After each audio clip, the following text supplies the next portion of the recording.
ಯೋಗ ಸೂತ್ರ ಹೇಳ್ತದೆ, ಮೈತ್ರಿ ಕರುಣಾ ಮುದಿತಾ ಉಪೇಕ್ಷಾ. ಈ ನಾಲ್ಕನ್ನ ಭಗವಂತ ಒಂದು ಅಧ್ಯಾಯದಲ್ಲಿ ಹೇಳಿಬಿಟ್ಟ. ನಿತ್ಯತ್ವ ಯಾರಲ್ಲಿ ನಮ್ಮ ಸಮಾನ ಭಾವನೆಗಳಂಥವ್ರು ಯಾರಿದ್ದಾರೆ ಅವರಲ್ಲಿ ಮಿತ್ರತ್ವ, ಸಮಾನ ವಿಚಾರಗಳು ಯಾರಿದ್ದಾರೋ ಅವರಲ್ಲಿ ಮಿತ್ರತ್ವ. ಮುದಿತ, ನನಗಿಂತ ಹೆಚ್ಚಿನ ಮಟ್ಟದಲ್ಲಿದ್ದಾನೆ, ಶ್ರೇಯಸ್ಸನ್ನು ಸಾಧಿಸಿದ್ದಾನೆ, ಅದು ಪಾರಮಾರ್ಥಿಕ ಜಗತ್ತು, ಆಧ್ಯಾತ್ಮಿಕ ಜಗತ್ತು.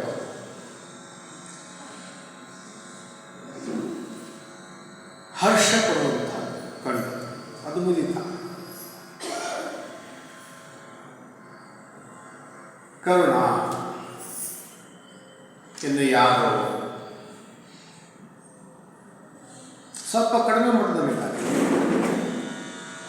ನನಗಿಂತ ಕಡಿಮೆ ಮಟ್ಟದಲ್ಲಿದ್ದಾನೆ ಅನ್ಕೋ, ಆವಾಗ ಅವನಲ್ಲಿ ಅವನ ಬಗ್ಗೆ ತಿರಸ್ಕಾರ, ಅವನ ಬಗ್ಗೆ ಕರುಣೆ. ಯಾಕಂದರೆ ಎಲ್ಲ ಜೀವನಗಳು ಕೂಡ ತಮ್ಮ ತಮ್ಮ ಸ್ವಭಾವದಂತೆ ವರ್ತನೆ ಮಾಡ್ತವೆ. ಸತ್ವ, ರಜಸ್ಸು, ತಮಸ್ಸು ಈ ಮೂರು ಗುಣಗಳಿಂದ ಪ್ರೇರಿತರಾಗಿ ವರ್ತನೆಯನ್ನು ಮಾಡ್ತಾರೆ. ಹೀಗಾಗಿ ಅದರಲ್ಲಿ ಅವನ ತಪ್ಪು ಏನೂ ಇಲ್ಲ, ಅಥವಾ ಅವನಿಗೆ ಅವಕಾಶ ಸಿಗಲಿಲ್ಲ. ಅವಕಾಶ ಸಿಕ್ಕಿದ್ರೆ ಅವನು ಕೂಡ ಮೇಲ್ಮಟ್ಟಿಗೆ ಇರ್ತಾ ಇದ್ದ, ಶ್ರೇಷ್ಠನೇ ಆಗ್ತಾ ಇದ್ದ. ಈ ರೀತಿ ಕರುಣೆ. ಇನ್ನು ಕೊನೆಯದು ಉಪೇಕ್ಷೆ. ಉಪೇಕ್ಷೆದಲ್ಲಿ ತಿರಸ್ಕಾರ ಮಾಡಬೇಕಂತ ಏನಿಲ್ಲ. ಅಲ್ಲಿ ಏನು ಅಂತಂದರೆ ನಮ್ಮ ಸಾಧನೆಗೆ ಅನುಕೂಲವಾಗುವ ಹಾಗೆ ಅವನಲ್ಲಿ ಏನೋ ಒಳ್ಳೆಯದಿದೆಯೋ ಅದನ್ನು ತೆಗೆದುಕೊಳ್ಳುವಂಥದ್ದು. ಯಾಕಂದರೆ ಮೂರೂ ಗುಣಗಳಿರೋದರಿಂದ ಈ ಜಗತ್ತಿನಲ್ಲಿ ಯಾರೇ ಒಬ್ಬನು 100ಕ್ಕೆ 100ರಷ್ಟು ಒಳ್ಳೆಯವನು ಅಂತ ಇಲ್ಲ, ಯಾರೇ ಒಬ್ಬನು 100ಕ್ಕೆ 100ರಷ್ಟು ಕೆಟ್ಟವನು ಅಂತ ಇಲ್ಲ.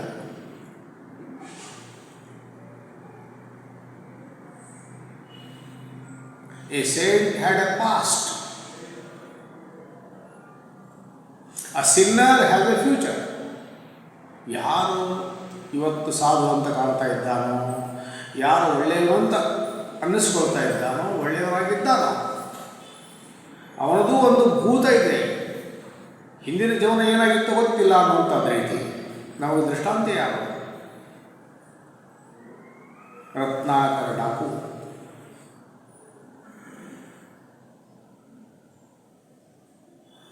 ಎಲ್ಲರೂ ಬೇಡರ ಕುಲದಲ್ಲಿ ಬೆಳೆದದ್ದು, ಅದರಿಂದ ಆ ಸ್ವಭಾವ ಬಂದಿತ್ತು. ಬೇಟೆಯಾಡುವಂಥದ್ದು, ಹೊಡೆಯುವಂಥದ್ದು, ಬಡಿಯುವಂಥದ್ದು ಬಂದದ್ದು. ಆದರೆ ಮುಂದೆ ಏನಾಯಿತು? ಆದಿಕವಿ ಬ್ರಹ್ಮರ್ಷಿಯಾಗಿ ಅದರ ನಂತರ ಜೀವನದಲ್ಲಿ ಏನು ನೋಡ್ತೇವೆ? ಜೀವನದಲ್ಲಿ ಅದರ ನಂತರ ಅವನಿಂದ ಪಾಪ ಘಟಿಸಿತು ಅನ್ನುವಂಥದ್ದೇ ಕಣ್ಣಿಗೆ ಬರುತ್ತಿಲ್ಲ. ಎಷ್ಟು ಸಂವೇದನಾಶೀಲತೆ, ಸರ್ವಭೂತದಲ್ಲಿ ಕ್ಷಮೆ, ಸರ್ವಭೂತಗಳಲ್ಲಿ ಸಂವೇದನಾಶೀಲತೆ, ಹೈಟ್ ಆಫ್ ಸೆನ್ಸಿಟಿವಿಟಿ ಅಂತ ಅಂದರೆ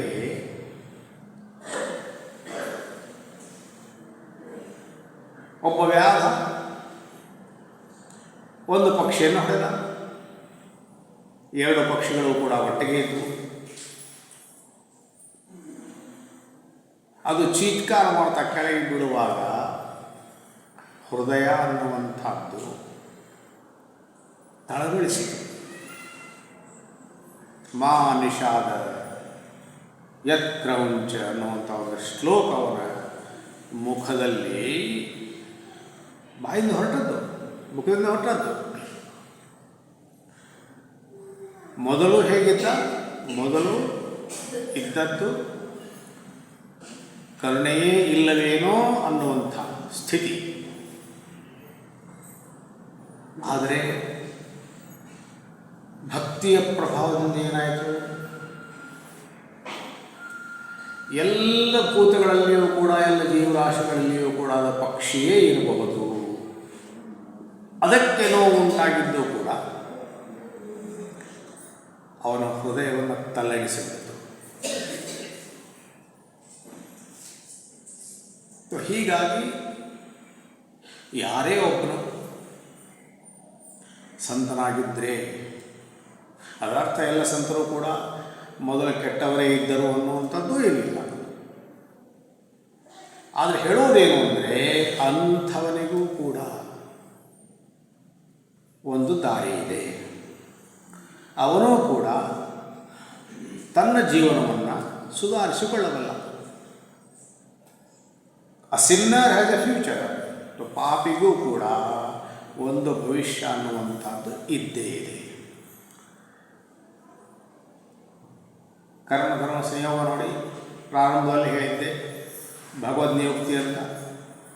ಅರ್ಜುನನ ಪ್ರಶ್ನೆಯಿಂದ ಪ್ರಾರಂಭ, ಮಧ್ಯದಲ್ಲೂ ಅರ್ಜುನನ ಪ್ರಶ್ನೆ, ಈಗ ಕೊನೆಯದು ಕೂಡ ಅರ್ಜುನನ ಪ್ರಶ್ನೆ. ಮೋಕ್ಷ ಸನ್ಯಾಸ ಯೋಗ ಇದರಲ್ಲಿ ಏನಿದೆ? ಇದರಲ್ಲೂ ಕೂಡ ಅರ್ಜುನನ ಪ್ರಶ್ನೆ ಪ್ರಾರಂಭ. ಇಲ್ಲಿ ಅರ್ಜುನ ಎರಡು ವಿಷಯಗಳ ತತ್ವ ಸ್ವರೂಪವನ್ನು ತಿಳ್ಕೊಳ್ಬೇಕಂತ ಬಯಸ್ತಾರೆ. ತ್ಯಾಗ ಮತ್ತು ಸನ್ಯಾಸ, ಇವೆರಡರ ತತ್ವವನ್ನು ಹೇಳು ಅಂದರೆ, ಸ್ವರೂಪವನ್ನು ಹೇಳು ಅಂದರೆ, ಯಾವುದಕ್ಕೆ ನಿಜವಾದ ಸನ್ಯಾಸ ಅಂತಾರೆ, ಯಾವುದಕ್ಕೆ ನಿಜವಾದ ತ್ಯಾಗ ಅಂತಾರೆ, ಅದನ್ನು ನನಗೆ ಹೇಳು. ಅದು ಹೇಳಿ. ಅದರಿಂದ ಪ್ರಾರಂಭ ಆಗೋದು ಹಾಗೇನೆ.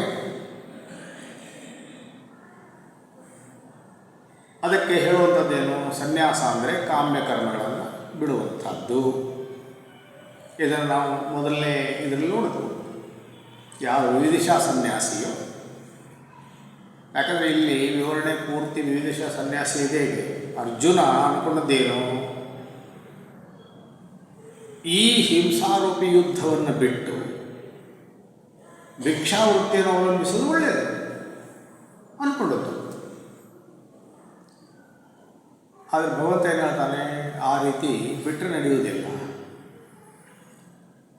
ಅದಕ್ಕೆ ಸನ್ಯಾಸ ಅನ್ನುವಂಥದ್ದು ಅಂತಂದರೆ ಕಾಮ್ಯ ಕರ್ಮಗಳನ್ನು ಬಿಡುವಂಥದ್ದು ಅಷ್ಟೇ. ಕಾಮನೆಗಳೇನಿವೆಯೋ ಆ ಕರ್ಮಗಳನ್ನು ಬಿಡುವಂಥದ್ದು ಸನ್ಯಾಸ. ಇನ್ನು ತ್ಯಾಗ ಅಂದರೆ ಏನಾಗುತ್ತೆ? ತ್ಯಾಗ ಅಂದರೆ ಕರ್ಮಫಲ ತ್ಯಾಗ. ಇಬ್ಬರಲ್ಲೂ ಎರಡು ಸಮ ಇವೆ. ಅಂದರೆ ಸನ್ಯಾಸಿಯಲ್ಲಿಯೂ ಕೂಡ ತ್ಯಾಗಿಯಲ್ಲಿಯೂ ಕೂಡ ಸಮಾನ ಅಂಶ ಏನು ಅಂತಂದರೆ, ಇಬ್ಬರೂ ಕೂಡ ಫಲಾಸಕ್ತಿ, ಸಂಘ ಆಸಕ್ತಿ ಬಿಡುವಂಥದ್ದೇನಿದೆ ಅದು ಕಾಮನ್ ಇದೆ. ಹೀಗಾಗಿ ಎರಡು ಪ್ರಕಾರದ ತ್ಯಾಗ ಹೇಳ್ತಾರೆ. ಒಂದು ಸ್ವರೂಪತಃ ತ್ಯಾಗ, ಇನ್ನೊಂದು ಮಾನಸಿಕ ತ್ಯಾಗ. ಸ್ವರೂಪತಃ ತ್ಯಾಗ ಅಂದರೆ ಪೂರ್ತಿ ಬಿಟ್ಟೇ ಬಿಡೋದು, ಅಥವಾ ಆ ಕಡೆಗೆ ನೋಡೋ ಹಾಗೆ ಇಲ್ಲ, ಅದು ನಮ್ಮಂಥವರಿಗೆ.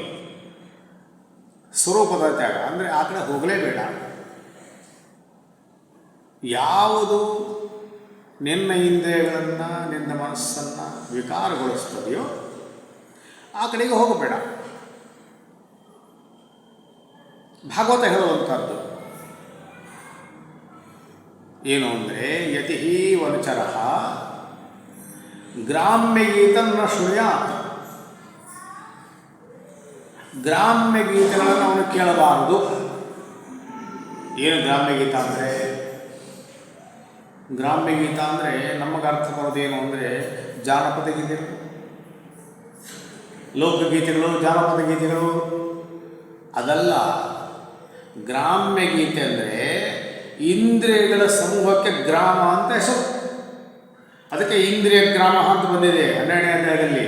ಸನ್ನಿಯಮೇಂದ್ರಿಯ ಗ್ರಾಮ ಅಂದರೆ ಎಲ್ಲ ಇಂದ್ರಿಯಗಳನ್ನು ಚೆನ್ನಾಗಿ ವಿವೇಕಪೂರ್ವಕವಾಗಿ ಸಂಯಮದಲ್ಲಿ ಇಟ್ಟುಕೊಳ್ಳುವಂಥದ್ದು. ಈಗ ಇಂದ್ರಿಯ ಗ್ರಾಮ, ಆ ಇಂದ್ರಿಯ ಗ್ರಾಮಗಳನ್ನು ಕೆರಳಿಸುವಂಥ, ತನ್ನ ಮೂಲಕ ಮನಸ್ಸನ್ನು, ಚಿತ್ತದ ಶಾಂತಿಯನ್ನು ಕಳೆದುವಂಥ ಅವುಗಳನ್ನು ಕೇಳಬಾರದು. ಗ್ರಾಮ್ಯ ಗೀತಂ ನ ಶೃಣುಯಾತ್ ಯತಿಹಿ ವನಚರ. ಯಾರು ಎಲ್ಲವನ್ನು ಬಿಟ್ಟಿದ್ದಾನೆಯೋ, ಬಿಟ್ಟು ವನದಲ್ಲಿದ್ದಾನೆಯೋ. ಯಾಕೆ ವನದಲ್ಲಿದ್ದಾನೆ? ಯಾಕೆ ಅಂತಂದರೆ ಅವನು ಈ ಯಾವುದು ನನಗೆ ಬೇಡ ಅನ್ನೋದನ್ನು ಬಿಟ್ಟು, ನಗರವನ್ನು ಬಿಟ್ಟು ಹೋಗಿದ್ದಾನೆ, ಅವನು ಜನವಸತಿಯನ್ನು ಬಿಟ್ಟು ಹೋಗಿದ್ದಾನೆ. ಇನ್ನೊಂದು ವನಚರ ಅಂತಂದರೆ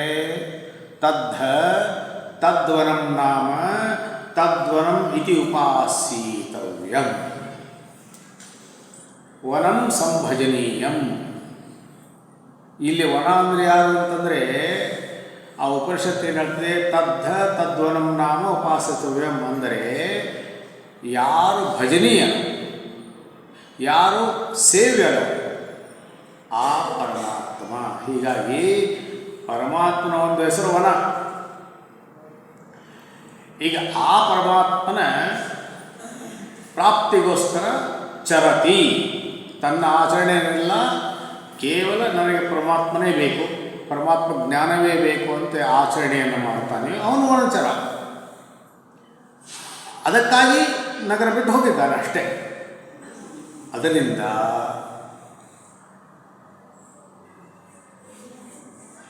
ಯಾವೆಲ್ಲವೂ ಕೂಡ ಚಿತ್ತದ ಶಾಂತಿಯನ್ನು ಕದಡ್ತವೆಯೋ, ಕೆರಳಿಸ್ತವೆಯೋ ಅವುಗಳನ್ನು ಅವನು ಬಿಟ್ಟು ಬಿಡಬೇಕು.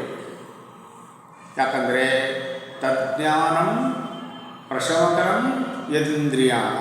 ಅದೇ ಜ್ಞಾನ. ಯಾವುದು ಜ್ಞಾನ?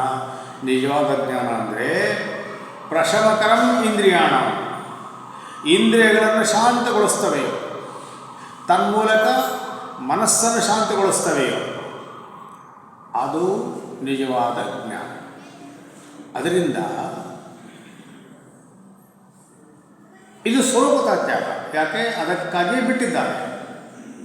ಹೀಗಾಗಿ ಅವನಿಗೆ ಮೊದಲನೇ ಲೆಕ್ಚರಲ್ಲಿ ಆದರೆ ಹೇಳಿದ್ದು ಏನಂತ, ಅವನಿಗೆ ಭಿಕ್ಷಾವೃತ್ತಿ ಇರುವಂಥದ್ದು. ಇನ್ನು ಮಾನಸಿಕ ತ್ಯಾಗ, ಪ್ರವೃತ್ತಿ ಲಕ್ಷಣಗಳು ಯಾರಿದ್ದಾರೆಯೋ ಅವರುಗಳಿಗೆ ಮಾನಸಿಕ ತ್ಯಾಗ. ಯಾಕೆ? ಪ್ರವೃತ್ತಿಯಲ್ಲಿ ಅವನು ಇರಬೇಕು, ಸಮಾಜದಲ್ಲಿದ್ದಾನೆ, ಸಂಘಜೀವಿ. ಅದರಿಂದ ಆ ಸಂಘದಲ್ಲಿರುವಾಗ ಅನೇಕ ವ್ಯವಹಾರಗಳನ್ನು ಮಾಡಬೇಕಾಗಿ ಬರ್ತದೆ. ಅದಿಲ್ಲದೆ ನಡೆಯೋದಿಲ್ಲ. ಕೆಲವು ಕರ್ತವ್ಯಗಳು, ಕೆಲವು ಸೋಷಿಯಲ್, ಇವೆಲ್ಲವುಗಳನ್ನು ನಿಭಾಯಿಸಬೇಕಾಗಿ ಬರ್ತದೆ. ಅದಿಲ್ಲದೆ ನಡೆಯೋದಿಲ್ಲ. ಯಾಕೆ? ಆ ಕರ್ಮಗಳು ನಮಗೆ ಅಂಟಿಕೊಂಡು ಬಂದಂಥದ್ದು. ಈಗ ಅಲ್ಲಿ ಅನಾಸಕ್ತಿ, ಹೋಗಬೇಕು, ನಿಭಾಯಿಸಬೇಕು. ಆದರೆ ಅದಕ್ಕೆ ಹೆಚ್ಚಿಗೆ ಅಂಟಿಕೊಳ್ಳುವ ಹಾಗಿಲ್ಲ. ಇದನ್ನು ಯಾರು ಅಳವಡಿಸ್ಕೊಳ್ತಾನೆಯೋ ಆ ಬುದ್ಧಿ ಸಮಬುದ್ಧಿ. ಇದಕ್ಕೆ ಜ್ಞಾನನಿಷ್ಠೆ ಅಂತ ಕೂಡ ಹೆಸರು. ಇನ್ನು ಭಕ್ತಿಯ ಭಾಷೆಯಲ್ಲಿ ಹೇಳೋದಾದರೆ ವಾಸುದೇವ ಸರ್ವಂ ಇತಿ. ವಾಸುದೇವನೇ ಎಲ್ಲವೂ ಕೂಡ, ಎಲ್ಲವೂ ಪರಮಾತ್ಮಮಯವೇ. ಅನ್ನುವಂಥದ್ದೇನಿದೆ ಅದು ಸಮಬುದ್ಧಿ. ಇನ್ನು ವ್ಯವಹಾರದಲ್ಲಿ ಸಮಬುದ್ಧಿ ಯಾವುದು? ಸಮದುಃಖ ಸುಖ ಕ್ಷಮೆ ಅಂತ ಬಂತಾಗಲೇ. ಅದೇ ರೀತಿ ಸಮಭಾಷೆ ಅನ್ನುವಂಥದ್ದೇನಿದೆ ಶಬ್ದ ಗೀತೆಯಲ್ಲಿ ಸುಮಾರು ಕಡೆ ಬರ್ತದೆ. ಈ ಸಮತ್ವ ಅಂದರೆ ಏನಾಗಿದೆ? ಸಮತ್ವಂ ಯೋಗ ಉಚ್ಯತೆ ಅದು ಬಂದಿದೆ. ಸಮದುಃಖ ಸುಖಂ ಧೀರಂ ಅಂತ ಬಂದಿದೆ. ಈ ಸಮತ್ವ ಅನ್ನುವಂಥದ್ದು ಏನು ಅಂದರೆ ಅಂತಃಕರಣದ ಸ್ಥಿತಿ. ಅಂದರೆ ಈಗ ಸತ್ಸಂಗ ಮಾಡುವುದಕ್ಕಿಂತ ಮೊದಲು, ಸದ್ಗುರುಗಳ ಆಶ್ರಯಕ್ಕೆ ಬರೋದಕ್ಕಿಂತ ಮೊದಲು ಈ ಎಲ್ಲ ವಿಷಯ ವ್ಯವಹಾರಗಳಲ್ಲಿ ಸುಖದ್ದು ದುಃಖದ್ದು ಅದರಲ್ಲಿ ನನ್ನ ಮನಸ್ಸು ಎಷ್ಟು ಸಮ್ಮಿಲಿತವಾಗಿರ್ತಾ ಇತ್ತು. ಎಷ್ಟೋ ಬಾರಿ ಸಂತೋಷ ಸಮಾಚಾರ ಕೇಳಿದರೆ ಇದಾದರೆ ಎಷ್ಟೋ ದಿವಸಗಳವರೆಂದು ಹೇಳ್ತಾ ಇರ್ತೇವೆ. ಯಾವ ಸಿಗ್ತಾವರೆಲ್ಲ ಹೇಳ್ತಾ ಇರ್ತೇವೆ, ಈ ರೀತಿ ಆಯಿತು, ಹೀಗಾಯಿತು, ಇದು ಆಯಿತು. ಯಾಕೆ? ಅದು ಅಂದರೆ ಸುಖಪ್ರದ, ಅದು ರಾಗಪ್ರದ. ರಾಗ ಅಂದರೆ ಏನು? ಆಸಕ್ತಿ. ಇನ್ನು ಅದೇ ರೀತಿ ದುಃಖಪ್ರದವಾದರೆ ಆ ದುಃಖದಲ್ಲಿಯೂ ಕೂಡ ಎಷ್ಟೋ ದಿವಸ ಉಳಿದಿರ್ತೇವೆ. ಈಗ ಇವು ಬಂದು ಹೋಗುವಂಥವು. ಈ ಸುಖದ ಅಂಶವೂ ಕೂಡ ಬಂದು ಹೋಗುವಂಥದ್ದೇ, ದುಃಖದ ಅಂಶವೂ ಬರುವಂಥದ್ದೇ. ನಮ್ಮ ಪ್ರಾರಬ್ಧಕ್ಕೆ ಅನುಸಾರವಾಗಿ ಪರಿಸ್ಥಿತಿ ಸುಖ ಮತ್ತು ದುಃಖ ಬರೋದೇ. ಈಗ ಆ ಸುಖದ ಪರಿಸ್ಥಿತಿಯಿಂದ ನಾನು ಎಷ್ಟು ಬೇಗನೆ ಮೇಲೇಳುತ್ತೇನೆ, ಎಷ್ಟು ಬೇಗನೆ ನನ್ನ ಸಮಸ್ಥಿತಿಗೆ ಬರ್ತೇನೆ. ಅದೇ ರೀತಿ ದುಃಖದ ಪರಿಸ್ಥಿತಿಯ ಆ ದುಃಖದ ಅತ್ಯಂತ ವಿಷಾದನೀಯ ಶೋಚನೀಯ ಸ್ಥಿತಿಯಿಂದ ಎಷ್ಟು ಬೇಗನೆ ನಾನು ಮೇಲೆ ಬಂದು ಶಾಂತನಾಗ್ತೇನೆ, ಅದು ಸಮಸ್ಥಿತಿ. ಈಗ ಎರಡರಲ್ಲೂ ಪ್ರಮಾಣ ಇದೆ. ಏನು ಅಂದರೆ ಅಲ್ಲಿ ಅವನು ವ್ಯವಹಾರದಲ್ಲಿ ಇದ್ದಾಗ್ಯೂ ಕೂಡ ಚಿತ್ತವನ್ನು ಅಸಂಗವಾಗೇ ಇಟ್ಟುಕೊಳ್ಳುವಂಥದ್ದು. ಇದಕ್ಕೂ ಅಂಟಿಕೊಳ್ಳುವ ಹಾಗಿಲ್ಲ, ಅದಕ್ಕೂ ಅಂಟಿಕೊಳ್ಳುವ ಹಾಗಿಲ್ಲ. ಇನ್ನು ಯಾರು ಎಲ್ಲವನ್ನು ಬಿಟ್ಟಿದ್ದಾನೆಯೋ ಅವನು ಕೂಡ ಅದರ ಬಗ್ಗೆ ಯೋಚನೆ ಮಾಡೋ ಹಾಗಿಲ್ಲ. ಯೋಚನೆ ಮಾಡಿದರೆ ಏನಾಗ್ತದೆ? ಮಿಥ್ಯಾಚಾರಸ್ಸ ಉಚ್ಯತೆ. ಇಂದ್ರಿಯಗಳನ್ನು ಹಿಡಿದಿಟ್ಟುಕೊಂಡ ಎಲ್ಲ ಮಾಡಿದ, ಆದರೆ ಮನಸ್ಸಿನಲ್ಲಿ ಅವುಗಳ ಬಗ್ಗೆ ಯೋಚನೆ ಮಾಡ್ತಾ ಇದ್ದರೆ, ಅವಳ ಬಗ್ಗೆ ಚಿಂತನೆ ಮಾಡ್ತಾ ಇದ್ದರೆ ಅದು ಮಿಥ್ಯಾಚಾರವೇ ಆಯಿತೆ ಹೊರತು ಅದು ಸರಿಯಾದಂಥ ಸನ್ಯಾಸ ಆಗಲಿಲ್ಲ.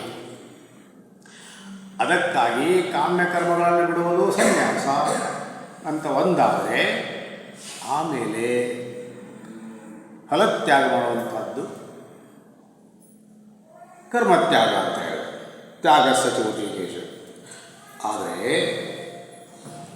ಈಗ ಅಲ್ಲಿ ಬರುವಂಥದ್ದು ಏನು ಹಾಕಿದರೆ, ಇಲ್ಲಿ ಬೇರೆ ಬೇರೆ ಅಭಿಪ್ರಾಯಗಳಿವೆ ಅರ್ಜುನ. ಕೆಲವರು ಹೇಳ್ತಾರೆ ಕಾಮ್ಯಕರ್ಮಗಳನ್ನು ಬಿಡಲೇಬಾರದು ಅಂತ, ಕೆಲವರು ಹೇಳ್ತಾರೆ ಮಾಡಲೇಬೇಕು ಅಂತ. ಮತ್ತು ಉಪನಿಷತ್ತು ಕೂಡ ಹೇಳ್ತದೆ, ಕುರ್ವನ್ನೇವೇಹ ಕರ್ಮಾಣಿ ಜಿಜಿವಿಷೇತ್ ಶತಕಂ ಸಮಾಹ ಏವಂ ತ್ವಯಿ ನ ಅನ್ಯಥಾ ಅಸ್ತಿ ನ ಕರ್ಮಲಿಪ್ಯತೆ ನರೇ. ಈಶಾವಾಸ್ಯೋಪನಿಷತ್ತರ ಎರಡನೇ ಮಂತ್ರ ಇದು. ಮೊದಲನೇ ಮಂತ್ರ ಏನಿದೆ? ಈಶಾವಾಸ್ಯಮಿದಂ ಸರ್ವಂ ಯತ್ಕಿಂಚ ಜಗತ್ಯಾಂ ಜಗತ್ ತೇನ ತ್ಯಕ್ತೇನ ಭುಂಜೀಥಾಃ ಮಾ ಗೃಧಃ ಕಸ್ಸ ಸ್ವಿಧನಂ. ಮೊದಲನೇ ಮಂತ್ರ ಏನು ಹೇಳ್ತದೆ? ಈಶಾವಾಸ್ಯಂ ಇದಂ ಸರ್ವಂ. ಇದೆಲ್ಲವೂ ಕೂಡ ಈಶನಿಂದ ವ್ಯಾಪ್ತವಾಗಿದೆ. ಅದಕ್ಕಾಗಿ ತೇನ ತ್ಯಕ್ತೇನ ಭುಂಜಿತಾಃ, ಅದನ್ನು ಭೋಗಿಸಬೇಕು. ದುಃಖದ ಪರಿಸ್ಥಿತಿಯನ್ನು ಭೋಗಿಸಬೇಕು, ಸುಖದ ಪರಿಸ್ಥಿತಿಯನ್ನು ಭೋಗಿಸಬೇಕು. ಏನೆಲ್ಲ ದೊರೆತು ಅದನ್ನು ಭೋಗಿಸಬೇಕು. ಆದರೆ ತ್ಯಕ್ತೇನ ಅಂದರೆ ಅಹಂಕಾರವನ್ನು ತ್ಯಾಗ ಮಾಡಿ. ಯಾಕೆ? ನಾನು ಭೋಗಿಸುವವನು, ನಾನು ಗಳಿಸಿದ್ದು ಅನ್ನುವಂಥ ಭಾವನೆಯಲ್ಲಿ ಬರೋದು ಬೇಡ. ಈ ಎರಡೇ ಅಕ್ಷರ, ಇದರಿಂದ ಪೂರ್ಣ ಸಂಸಾರ ನಿರ್ಮಾಣವಾಗಿದೆ. ಯಾವುದು? ಅಹಂ. ಅಷ್ಟೇ, ಬೇರೆ ಏನಿಲ್ಲ. ಅದೇ ಎಲ್ಲದಕ್ಕೂ ಕಾರಣ, ಅದೇ ಎಲ್ಲದಕ್ಕೂ ದುಃಖಕ್ಕೂ ಕಾರಣ, ಪ್ರತಿಯೊಂದಕ್ಕೂ ಕಾರಣ. ಆಮೇಲೆ ಇನ್ನೊಂದೇನು ಹೇಳಿದ್ರೆ, ಮಾಗೃದ ಕಸ್ಸ ಸಿದ್ಧನಂ, ಇನ್ನೊಬ್ಬರ ವಸ್ತುಗಳ ಮೇಲೆ ಕಣ್ಣನ್ನು ಹಾಯಿಸಬೇಡ. ಅದು ಕೂಡ ಗೃದ್ರ ದೃಷ್ಟಿ. ಗೃದ್ಧ ಮಾಗೃದ, ಹದ್ದಿನ ಕಣ್ಣು ಬಿಡಬೇಡ ಅಂತ ಅರ್ಥ, ಬೇರೆ ಏನಿಲ್ಲ. ಅಂದರೆ ನಿನಗೇನು ಬೆಳೀತಿದೆಯೋ ಅದನ್ನು ಮಾಡಕೋ, ಅದನ್ನು ಅನುಭವಿಸು, ಬೇರೆಯನ್ನು ಬಿಟ್ಟು. ಇಲ್ಲಿ ಮಾನಸಿಕ್ತಾರೆ. ಅದ್ರ ಮುಂದೇನು ಹೇಳ್ತದೆ? ಯಾರಿಗೆ ಇದನ್ನು ಬಿಡೋದಕ್ಕಾಗೋದಿಲ್ಲವೋ, 12ನೇ ಅಧ್ಯಾಯದ ಏನು ಹೇಳಿದ ಭಗವಂತ, ಅಲ್ಲಿಯೂ ಕೂಡ ಯಾರಿದ್ದಾನೋ ಅವನಿಗೆ ಪೂರ್ತಿ ಕರ್ಮಗಳನ್ನು ಬಿಡಲಿಕ್ಕಾಗೋದಿಲ್ಲ. ಹೀಗಾಗಿ ಏನು ಮಾಡಬೇಕು? ಅವನು 4 ಹೇಳಿಬಿಟ್ಟ. ಮತ್ಕರ್ಮ ಪರಮೋಭವ, ಅಭ್ಯಾಸವೇ ಅಸಮರ್ಥೋಸಿ, ಇದೆಲ್ಲವನ್ನು ಹೇಳಿಕೊಟ್ಟ. ಅಂದರೆ ಶರೀರಾಭಿಮಾನ ಇದೆ ನಮಗೆ. ನ ಕರ್ಮಲಿಪ್ಯತೆ ನರೇ ನರೇ ಅಭಿಮಾನಿನಃ. ನಾನು ಮನುಷ್ಯ, ನಾನು ಶರೀರ, ನಾನು ಮನಸ್ಸು, ಬುದ್ಧಿ, ಇಂದ್ರಿಯ, ಹೀಗಾಗಿ ನಾನು ಮಾಡಬೇಕು, ನಾನು ಮಾಡುವವನು, ನಾನೇ ಭೋಗಿಸುವವನು ಅನ್ನುವಂಥ ಆಸಕ್ತಿ ದೃಢವಾಗಿದ್ದವನು ಕರ್ಮಗಳನ್ನು ಬಿಡುವ ಹಾಗಿಲ್ಲ. ಅದರ ಬದಲು ಮಾಡ್ತಾ ಮಾಡ್ತಾ ಜೀವನವನ್ನು ಸಾಗಿಸಬೇಕು. ಅದಕ್ಕಾಗಿ ಹೇಳಿದ್ದೇನು? ಅದಕ್ಕಾಗಿ ಹೇಳಿದ್ದು ಏನು ಅಂತ ಅಂದರೆ, ನೀನು ಕರ್ಮಗಳನ್ನು ಮಾಡು, ಆದರೆ ಅದರಲ್ಲಿ ಆಸಕ್ತಿ ಬೇಡ, ಕರ್ಮಾಸಕ್ತಿ ಬೇಡ. ಕರ್ಮಾಸಕ್ತಿಯೂ ಬೇಡ, ಫಲಾಸಕ್ತಿಯೂ ಬೇಡ. ಕರ್ಮಾಸಕ್ತಿ ಕರ್ತೃತ್ವಾಸಕ್ತಿ, ಫಲಾಸಕ್ತಿ ಭೋಕ್ತೃತ್ವಾಸಕ್ತಿ. ಇಷ್ಟೆಲ್ಲ ನಾನು ಮಾಡಿದ್ದೇನೆ, ಹೀಗಾಗಿ ಹಕ್ಕು ನಂದೇ, ಬೇರೆ ಯಾರದ್ದೂ ಅಲ್ಲ, ನಾನೊಬ್ಬನೇ ಇದನ್ನು ಭೋಗಿಸಬೇಕು ಅನ್ನುವಂಥದ್ದು ಇಲ್ಲ. ಇನ್ನೊಂದೇನಿದೆ? ನಾನು ಮಾಡದೇ ಇದ್ದರೆ ಎಲ್ಲಿ ನಡೀತದೆ ಅನ್ನುವಂಥದ್ದು ಒಂದಿದೆ. ಆದರೆ ನನ್ನ ಅಭಿಪ್ರಾಯ ಕೇಳೋ ಅರ್ಜುನ, ಕಾಮ್ಯ ಕರ್ಮಗಳನ್ನು ಬಿಡಬಾರದು ಅನ್ನುವಂಥದ್ದು ನನ್ನ ಅಭಿಪ್ರಾಯ. ನ ತ್ಯಾಜ್ಯಂ, ಯಾವ್ಯಾವುದು? ಯಜ್ಞ, ದಾನ, ತಪ, ಇವುಗಳನ್ನು ಬಿಡುವ ಹಾಗಿಲ್ಲ. ಯಾಕೆ? ಪಾವನಾನಿ ಮನೀಷಾಂ. ಈ 3 ಕರ್ಮಗಳೇನಿವೆ, ಯಜ್ಞ, ದಾನ, ತಪಸ್ಸು, ಈ 3 ಏನಿವೆ, ಇವುಗಳನ್ನು ಬಿಡುವ ಹಾಗಿಲ್ಲ. ಕಾರಣ ಏನು ಅಂದರೆ, ಪಾವನಾನಿ ಮನೀಷಾಂ, ಚಿತ್ತವನ್ನು ಶುದ್ಧಗೊಳಿಸುವಂಥವು. ಯಜ್ಞ ಅಂದರೆ ಹಾಗಿದ್ರೆ 3ನೇ ಅಧ್ಯಾಯದಲ್ಲಿ ಹೇಳಿದ್ದು, ಯಜ್ಞಾರ್ಥಾತ್ ಕರ್ಮಣೋನ್ಯತ್ರ ಲೋಕೋಯಂ ಕರ್ಮಬಂಧನ. ಈ 18ನೇ ಅಧ್ಯಾಯ ಅನ್ನುವಂಥದ್ದು ಏನಿದೆ, ಇದು ಎಲ್ಲ ಅಧ್ಯಾಯಗಳ ಸಾರ. 2ನೇ ಅಧ್ಯಾಯದಿಂದ ಹಿಡಿದು 2ನೇ ಅಧ್ಯಾಯದಲ್ಲೇ ಗೀತೆ ಉಪದೇಶ ಮುಗಿದು ಹೋಗ್ತದೆ. ಆಮೇಲೆ 3ರಿಂದ 15ರವರೆಗೆ ಅದರ ವಿಸ್ತಾರ. 15ನೇ ಅಧ್ಯಾಯದ ಕೊನೆಗೆ ಏನು ಹೇಳ್ತಾರೆ?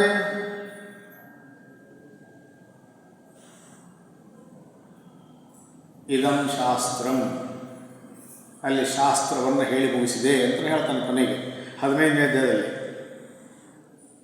ಇದಮುಕ್ತಂ ಮಯಾ ನಘ ಏತದ್ ಬುದ್ಧ್ವಾ ಬುದ್ಧಿಮಾನ್ ಸ್ಯಾತ್ ಕೃತಕೃತ್ಯಶ್ಚ ಭಾರತ. ಅಲ್ಲಿ 15ನೇ ಅಧ್ಯಾಯಕ್ಕೆ 15ನೇ ಅಧ್ಯಾಯದಲ್ಲಿ ಗೀತೆ ಮುಗಿದು ಹೋಗಿದೆ. 2ನೇ ಅಧ್ಯಾಯದಲ್ಲೇ ಮುಗಿದಿದೆ ಮೊದಲನೇ ಮಾತು.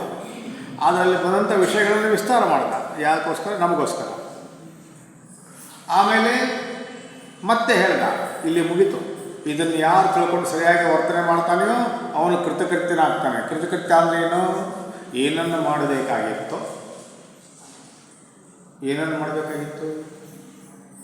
ಮನುಷ್ಯ ಜನ್ಮವನ್ನು ಪಡೆದ ಮೇಲೆ ಯಾವುದರ ಪ್ರಾಪ್ತಿಯನ್ನು ಮಾಡಿಕೊಳ್ಳಬೇಕಾಗಿತ್ತೋ ಅದನ್ನು ಮಾಡಿದವರು ಮಾತ್ರ ಕೃತಕೃತ್ಯ, ಬೇರೆಯವರಲ್ಲ.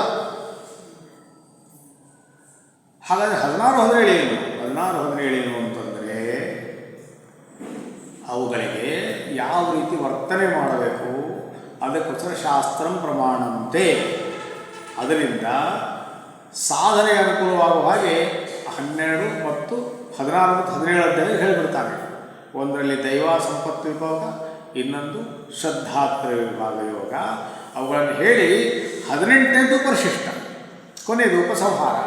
ಇದೆಲ್ಲವನ್ನು ಸೇರಿಸಿ ಮಾಡ್ತಾನೆ. ಹೀಗಾಗಿ ಅಲ್ಲಿ ಬರುವಂಥ ವಿಷಯಗಳನ್ನೆಲ್ಲ ಇಲ್ಲಿ ತೆಗೆದುಕೊಂಡು ಅವ್ರು ಹೇಳ್ತಿರೋದು, ಬೇರೆ ಏನೂ ಅಲ್ಲ. ಯಜ್ಞ ಅರ್ಥಾತ್ ಕರ್ಮವನ್ನು ಹೇಳ್ತಾರೆ. ಹಾಗಾಗಿ ಯಜ್ಞ ಅಂದರೆ ಅಲ್ಲಿ ಭಗವಾನ್ ಭಾಷ್ಯಕಾರರು ಹೇಳ್ತಾರೆ, ಯಜ್ಞೋ ವೈ ವಿಷ್ಣು ಅಂದರೆ ಪರಮಾತ್ಮ ಪ್ರೀತ್ಯರ್ಥಂ. ಎಲ್ಲ ಕರ್ಮಗಳನ್ನು ಕೂಡ ಪರಮಾತ್ಮ ಪ್ರೀತ್ಯರ್ಥಂ ಮಾಡಿದರೆ, ನಮ್ಮ ಸಂಕಲ್ಪದಲ್ಲಿ ಅದನ್ನೇ ಹೇಳಿಸ್ತಾರೆ. ಶ್ರೀ ಪರಮೇಶ್ವರ ಪ್ರೀತ್ಯರ್ಥಂ ಅಂತಲೇ ಹೇಳಿಸ್ತಾರೆ. ಪ್ರತಿಯೊಂದು ಪೂಜೆಯ ಸಂಕಲ್ಪದಲ್ಲೂ ವ್ರತದ ಸಂಕಲ್ಪದಲ್ಲೂ ಶ್ರೀ ಪರಮೇಶ್ವರ ಪ್ರೀತ್ಯರ್ಥಂ ಅಂತಲೇ ಹೇಳೋದು. ಆಮೇಲೆ ಮತ್ತೆ ಹೇಳ್ತಾರೆ ಏನು ಕಾಮನೆಗಳಿವೆಯೋ ಅದನ್ನು ಮನಸ್ಸಿನಲ್ಲಿ ಅಂದ್ಕೊಳ್ಳಿ. ಆಮೇಲೆ ಕೊನೆಗೆ ನಾರಾಯಣ ಏತಿ ಸಮರ್ಪಯಾಮಿ. ಹಾಗಾದರೆ ಇದಕ್ಕೆ ಹೇಳೋದಕ್ಕೆ ಏನರ್ಥ? ಮನಸ್ಸಿನ ಇಷ್ಟಗಳನ್ನು ನೆನೆಸ್ಕೊಳ್ಳಿ ಅಂತ ಹೇಳ್ತೀವಿ. ಶ್ರೀ ಪರಮೇಶ್ವರ ಪ್ರೀತ್ಯರ್ಥಂ ಅಂತ ಮೇಲೆ ಹೇಳಿದ್ವಿ, ಮಧ್ಯದಲ್ಲಿ ಇದನ್ನು ಹೇಳ್ತಾರೆ, ಆಮೇಲೆ ಮುಗಿಸಿದ ಮೇಲೆ ನಾರಾಯಣ ಏತಿ ಸಮರ್ಪಯಾಮಿ. ಇದರ್ಥ ಏನು ಅಂದರೆ, ಇದರ್ಥ ಇಷ್ಟೇ, ನಿನಗೋಸ್ಕರ ಮಾಡ್ತಿದ್ದೇನೆ ಅಂದರೆ ನಡೆಸ್ಕೊಡ್ಬೇಕಾದ್ರೂ ನೀನೇ. ಆದರೆ ನಾರಾಯಣ ಸಮರ್ಪಯಾಮಿ ಅಂದಾಗ ಈಗ ನಾನು ಮಾಡಿದ್ದಾಯಿತು, ನನ್ನ ಇಚ್ಛೆಗಳನ್ನು ನಾನು ಹೇಳಿದ್ದಾಯಿತು, ಇನ್ನೇ ಬಿಟ್ಟಿದ್ದು ಅದನ್ನು ನೆರವೇರಿಸಬೇಕು ಬೇಡವೋ, ಯಾವಾಗ ಕೊಡಬೇಕು, ಎಷ್ಟು ಕೊಡಬೇಕು, ಹೇಗೆ ಕೊಡಬೇಕು, ಅದು ನಿನಗೆ ಬಿಟ್ಟದ್ದು. ನನ್ನಲ್ಲಿ ಇಚ್ಛೆ ಇರೋದು ಹೌದು, ಅದರಲ್ಲಿ ಏನಿದೆ ಇಲ್ಲ, ನೀನೇ ಈಡೇರಿಸಬೇಕು, ಬೇರೆ ಏನಿಲ್ಲ, ನನಗೆ ಗೊತ್ತಿಲ್ಲ. ಭಾಗವತದಲ್ಲಿ ಒಂದು ವಿಚಿತ್ರ ಪ್ರಸಂಗ ಬಂದಿದೆ. ಯಾವುದು ಅಂದರೆ ಕರ್ದಮ ಋಷಿ ತಪಸ್ಸು ಮಾಡ್ತಾ ಇರ್ತಾರೆ. ಕರ್ದಮ ಋಷಿ, ಈ ಕರ್ದಮ ಋಷಿ ಯಾರು ಅಂತಂದರೆ ಮನು ಮಹಾರಾಜನ ಅಳಿಯ. ಮನು ಮಹಾರಾಜನಿಗೆ 5 ಸಂತಾನ, 2 ಗಂಡು 3 ಹೆಣ್ಣು. ಆಕೂತಿ, ದೇವಹೂತಿ ಮತ್ತು ಪ್ರಸೂತಿ. ಆಕೂತಿಯನ್ನು ರುಚಿ ಪ್ರಜಾಪತಿ ಕೊಡ್ತಾನೆ, ಪ್ರಸೂತಿಯನ್ನು ದಕ್ಷ ಪ್ರಜಾಪತಿ ಕೊಡ್ತಾನೆ. ಈ ಮಧ್ಯದಲ್ಲಿ ದೇವಹೂತಿ ಅನ್ನುವಂಥವ್ರು ಏನಿದ್ದಾರೆ ಅವರನ್ನು ಕರ್ದಮ ಋಷಿ ಕೊಡ್ತಾನೆ. ಈ ಕರ್ದಮ ಋಷಿ ತಪಸ್ಸು ಮಾಡ್ತಿರ್ತಾನೆ. ಭಗವಂತ ಬಂದಾಗ ಹೇಳ್ತಾನೆ, ನನ್ನೊಂದು ವಿಚಿತ್ರ ಸ್ಥಿತಿ ಇದೆ ಮಗ. ಏನು ಅಂದರೆ ನನ್ನ ವೃತ್ತಿ ಸನ್ಯಾಸ ವೃತ್ತಿ, ಸನ್ಯಾಸ ತಗೊಳ್ಬೇಕು ಅಂತ. ಆದರೆ ಇನ್ನೊಂದು ಕಡೆ ಒಳಗೆ ಎಲ್ಲೋ ಮದುವೆ ಮಾಡ್ಕೋಬೇಕಂತ ಇದೆ. ಏನು ಮಾಡಲಿಲ್ಲ? ಅದಕ್ಕೆ ಭಗವಂತ ಹೇಳ್ತಾನೆ, ಅದು ನನ್ನದೇ ಇಚ್ಛೆ. ಯಾಕಂದರೆ ನಾನು ನಿನ್ನ ಮಗನಾಗಿ ಬರುವನಿದ್ದೇನೆ, ಅದೇ ಕಪಿಲ್ ದೇವಿ ಅವತಾರ. ನಿನ್ನ ಮಗನಾಗಿ ಬರಬೇಕು ಅಂತ ಮಾಡಿದ್ದೇನೆ, ಹೀಗಾಗಿ ಅದನ್ನು ಮಾಡು, ಆಮೇಲೆ ನಾನೇ ಪರ್ಮಿಷನ್ ಕೊಡ್ತೇನೆ. ಆ ರೀತಿ ಮಾಡಿದರು, ಅದರಲ್ಲಿದೆ. ಆದರೆ ಅದಕ್ಕಿಂತ ಬದಲು 9 ಜನ ಕನ್ಯೆಯರಾದರು. ಒಬ್ಬೊಬ್ಬರು ಶ್ರೇಷ್ಠ ಕನ್ಯೆಯರು. ಒಬ್ಬೊಬ್ಬರು ಮೊದಲನೇವಳು ಅರುಂಧತಿ, ವಶಿಷ್ಠರ ಪತ್ನಿ. ಇನ್ನು 2ನೇವರ ಬಗ್ಗೆ ಹೇಳೋ ಹಾಗೆ ಇಲ್ಲ. ತ್ರಿಮೂರ್ತಿಗಳೇ ಶಿಶುಗಳಾದವಳ ಇದರಿಂದ ಅನಸೂಯೆ. ಆ ಎಲ್ಲರನ್ನು ಕೂಡ ಒಬ್ಬೊಬ್ಬ ಇದನ್ನು ಮಾಡಿದ್ದು. ಆಮೇಲೆ ಭಗವಂತ ಬಂದ ಮೇಲೆ ಇವರು ಹೇಳ್ತಾರೆ, ನನ್ನ ಕೆಲಸ ಮುಗಿತಲ್ಲ, ಈಗ ಮಗ ಹೊಟ್ಟಾಯಿತು, ನೀನು ಬಂದೆ, ಹಾಂ ನೀನು ಹೋಗೀಗ. ಎಲ್ಲಿ ಹೋಗಿದ್ದು? ನೀನು ಉದ್ಧಾರಕ್ಕೆ ನೀನು ಹೋಗೀಗ. ಮಾತಿಗೆ ನಾನು ಉಪದೇಶ ಮಾಡಿ ಅವನು ಮುಗಿಸ್ತೇನೆ, ಅವಳನ್ನು ಉದ್ಧಾರ ಮಾಡ್ತೇನೆ. ಈ ರೀತಿ 2 ಕೊಡುವವನೇ, ಇಂಥದನ್ನು ಕೊಡೋದವನೇ, ಇದನ್ನು ಕೊಡೋದವನೇ. ಆದರೆ ಯಾಕೆ ಈ ರೀತಿ ಯಾವ್ಯಾವುದು ಯಾರ್ಯಾರ ಭಾಗವತೆಲ್ಲ ಕೊಟ್ಟಾದ್ರೆ ಉಳಿದ ಯಾರೋ ಜೀವ. ಆ ಜೀವ ಯಾರ ಭಾಗ? ಪರಮಾತ್ಮನ ಭಾಗ. ಯಾಕೆ ಮಮೈವಾಂಶೋ ಜೀವಲೋಕೆ ಜೀವಭೂತ ಸನಾತನಃ.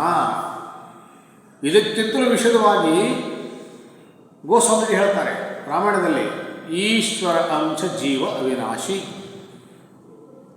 ಚೇತನ ಅಮಲ ಸಹಜ ಸುಖರಾಶಿ ಈಶ್ವರ ಅಂಶ. ಇಲ್ಲಿ ಮಮ್ಮ ಅಂಶ ಅಂತ ಹೇಳಿಬಿಟ್ಟ ಭಗವಂತ, ಅಲ್ಲಿ ಅದನ್ನು ಸ್ಪಷ್ಟವಾಗಿಬಿಡ್ತಾರೆ, ಈಶ್ವರನ ಅಂಶವೇ ಜೀವ. ಹಾಗಂದ್ರೆ ಏನು? ಚೇತನ ಅಮಲ ಸಹಜ ಸುಖರಾಶಿ. ಯಾವ ರೀತಿ ಈಶ್ವರ ಚೈತನ್ಯ ಸ್ವರೂಪನೋ ಆ ರೀತಿ ನೀನು ಕೂಡ ಚೈತನ್ಯ ಸ್ವರೂಪನೇ. ಯಾವ ರೀತಿ ಅವನು ನಿರ್ಮಲನೋ, ನಿರ್ಮಲ ಅಂದ್ರೆ ಏನರ್ಥ? ರಜೋಗುಣ ತಮಗುಣ ಇಲ್ಲದಂಥದ್ದು, ಅದಕ್ಕೆ ನಿರ್ಮಲ ಅಂತಾರೆ, ವಿಮಲ ಅಂತಾರೆ.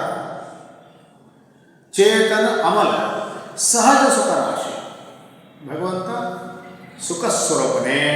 ಅದೇ ರೀತಿ ಜೀವನೂ ಕೂಡ ಅದೇ. ಈಗ ಅವನ ಅಂಶ ನಾನಾಗಿದ್ದರಿಂದ ನನ್ನ ಭಾಗ ಏನಾಯ್ತಾಗಿದ್ದರೆ ಅವನದೇ ಆಯಿತು, ನಂದೇನು ಉಳಿತಿಲ್ಲ. ಈಗ ಅದನ್ನು ಹೇಳಿದ್ದು ಹಾಗೆ ಗೀತೆಯಲ್ಲಿ, ಭೂಮಿರಾಪೋ ನಲೋ ವಾಯು ಖಮ್ಮನೋ ಬುದ್ಧಿರೇವಚ ಅಹಂಕಾರ ಇತಿ ಎಮ್ಮೆ ಭಿನ್ನ ಪ್ರಕೃತಿರಷ್ಟಧ. ಭೂಮಿರಾಪ ನಲೋ ವಾಯು ಪಂಚಭೂತಗಳು, ಆಮೇಲೆ ಮನಸ್ಸು ಬುದ್ಧಿ ಅಹಂಕಾರ, ಇವೆಲ್ಲವೂ ಕೂಡ ನನ್ನದೇ ಪ್ರಕೃತಿ ಅಂತ ಭಗವತ್. ಹೀಗಾಗಿ ಭಗವದ್ ರಾಮಾನುಜಾಚಾರ್ಯ ಹೇಳ್ತಾರೆ, ಅಹಂಕಾರನೂ ಕೂಡ ನಿಂದಲ್ಲ, ಹಂಗಾಗಿ ನೀನು ಅಹಂಕಾರ ಮಾಡುವಂಥದ್ದು ಅದು ಕೂಡ ಪರಮಾತ್ಮನದೇ, ಯಾವುದಕ್ಕೂ ಅಹಂ ಪಡಬೇಡ. ಅದರಿಂದ ಅಲ್ಲಿ ನೀನು ಮಾಡಬೇಕಾಗಿದ್ದೇನು ಅಂತಂದರೆ ಇವೆಲ್ಲವೂ ಕೂಡ ನಿನ್ನದೇ, ನನ್ನದೇನೂ ಇಲ್ಲ ಅನ್ನುವಂಥ ಭಾವನೆಯಿಂದ ಅರ್ಜುನ ಕರ್ಮಗಳನ್ನು ಮಾಡಿದ್ದಾದರೆ ಆ ಕರ್ಮಫಲಗಳು ನಿನಗಂಟೋದಿಲ್ಲ. ತನ್ನ ಮೂಲಕ ನಿನಗೆ ಜನ್ಮ ಅಂತ ಬರೋದೇ ಇಲ್ಲ. ಅದನ್ನು ಹೇಳ್ತಾನೆ. ಹೀಗಾಗಿ ಈಗ ನೀವು ಮಾಡಬೇಕಂತ ಗೊತ್ತಂಗಾಗ್ತದೆ. ಅದಕ್ಕಾಗಿ ಸಾತ್ವಿಕ ಕರ್ಮ, ಸಾತ್ವಿಕ ಪ್ರಕೃತಿ, ರಾಜಸಿಕ ಪ್ರಕೃತಿ, ತಾಮಸಿಕ ಪ್ರಕೃತಿ. ಸಾತ್ವಿಕ ಪ್ರಕೃತಿ ಯಾವುದು? ಸಾತ್ವಿಕ ಪ್ರಕೃತಿ ಅಂದರೆ ಎಲ್ಲವೂ ಪರಮೇಶ್ವರನೇ, ಎಲ್ಲವೂ ಅವನದೇ, ನಾನು ಕೂಡ ಅವನವನೇ. ಇದು ಸಾತ್ವಿಕ ಪ್ರಕೃತಿ. ಸತ್ವ ಪ್ರಕೃತಿ. ರಜಸ್ಸು ಸೇರಿದ್ದು ರಜೋ ಪ್ರಕೃತಿ. ಅದೇ ರೀತಿ ತಮಸ್ಸು ಸೇರಿದ್ದು ತಮೋ ಪ್ರಕೃತಿ.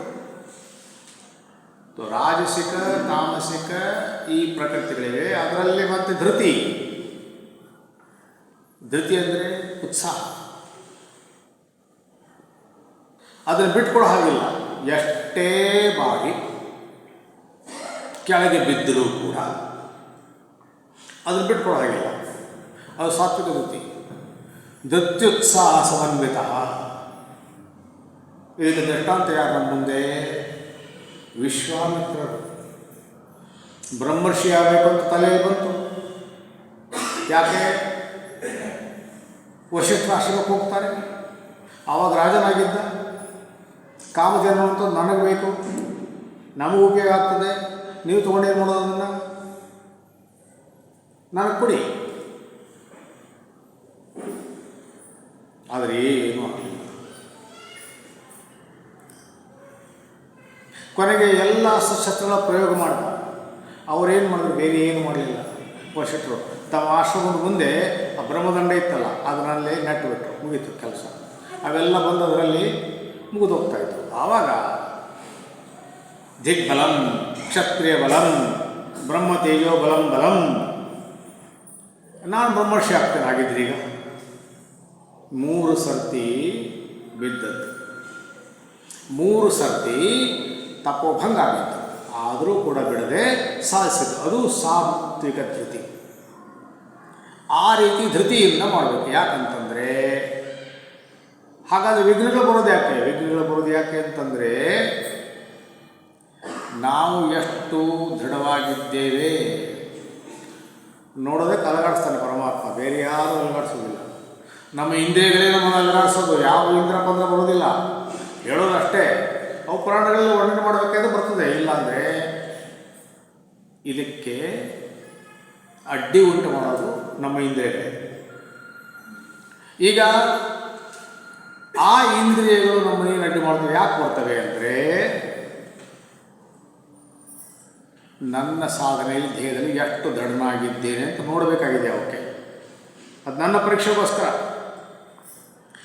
ನಮ್ಮ ಗುರುಗಳು ಹೇಳ್ತಾ ಇದ್ದರು ಪಾಠ ಮಾಡುವಾಗ ಏನು ಅಂತಂದರೆ, ಯಾವ ರೀತಿ ಶಾಮಿಯಾನ ಹಾಕ್ತೀರ, ಮದುವೆಗೋ ಕಾರ್ಯಕ್ರಮಕ್ಕೆ ಶಾಮಿಯಾನ ಹಾಕ್ತೀರ, ಏನು ಮಾಡ್ತಾರೆ ಮೊದಲು ಅವರು ಮೊಳೆ ಹೊಡಿತಾರೆ, ಆ ಮೊಳೆ ಹೊಡಿತಾರೆ, ಆಮೇಲೆ ಅಲಗಾಡಿಸ್ತಾರೆ, ಅಲಗಾಡ್ತಾರೆ, ಮತ್ತೆ ಹೊಡಿತಾರೆ, ಮತ್ತೆ ಅಲಗಾಡಿಸ್ತಾರೆ. ಎಲ್ಲಿವರೆಗೆ ಅಂದರೆ ಆ ಮೊಳೆ ಯಾವಾಗ ಅಲಗಾಡದಿಲ್ವೋ ಆವಾಗ ಗಟ್ಟಿ ಆಗ್ತದೆ, ಶಾಮಿಯಾನ ಇದ್ರ ಮೇಲೆ ನಿಲ್ತದೆ. ಅದರಿಂದ ಆ ದೃಢತೆ ನಮ್ಮಲ್ಲಿ ಬರಬೇಕು ಅಂತ ವಿಘ್ನಗಳು ಬರುವಂಥದ್ದು, ಬೇರೆ ಯಾವುದೂ ಇಲ್ಲ. ಅದನ್ನು ನಾವು ನೆರವೇರಿಸಿಕೊಳ್ಳಬೇಕು. ಅದಕ್ಕೆ ಅರ್ಜುನ, ನೀನು ಎಷ್ಟು ಮಾಡ್ತೀಯೋ ಅದು ನಿನಗೆ ಬಿಟ್ಟದ್ದು. ಆದರೆ ಎಲ್ಲೆಲ್ಲಿ ಅದನ್ನು ಸಾಧಿಸಬೇಕು, ಸಾತ್ವಿಕ ಆಗೋದಕ್ಕೆ ಪ್ರಯತ್ನ ಮಾಡು. ಕಾಮ್ಯ ಕರ್ಮವನ್ನು ಬಿಟ್ಟು ಕರ್ತವ್ಯ ಕರ್ಮಗಳನ್ನು ನಿರ್ವಹಿಸೋದಕ್ಕೆ ಪ್ರಯತ್ನ ಮಾಡು. ತನ್ಮೂಲಕ ನೀನು ಮೋಕ್ಷಕ್ಕೆ ಹೋಗ್ತೀಯ. ಆಮೇಲೆ ಅದು ಸನ್ಯಾಸವೇ. ಬರೀ ಬಟ್ಟೆ ಬರೆಸಿದ ಸನ್ಯಾಸ ಅಂತ ಏನಲ್ಲ.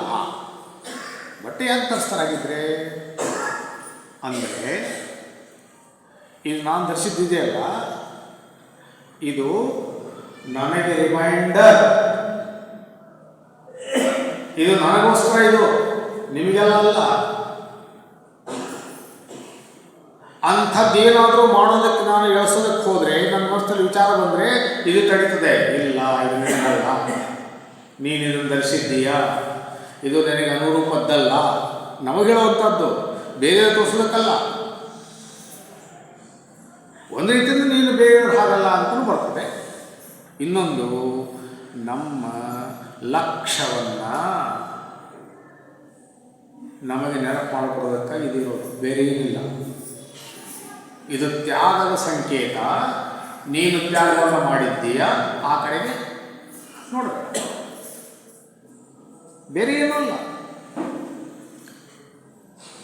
ಹೀಗಾಗಿ ರಿಮೈಂಡರ್ ನಮಗೆ, ಬೇರೆ ಯಾರಿಗೂ ಅಲ್ಲ.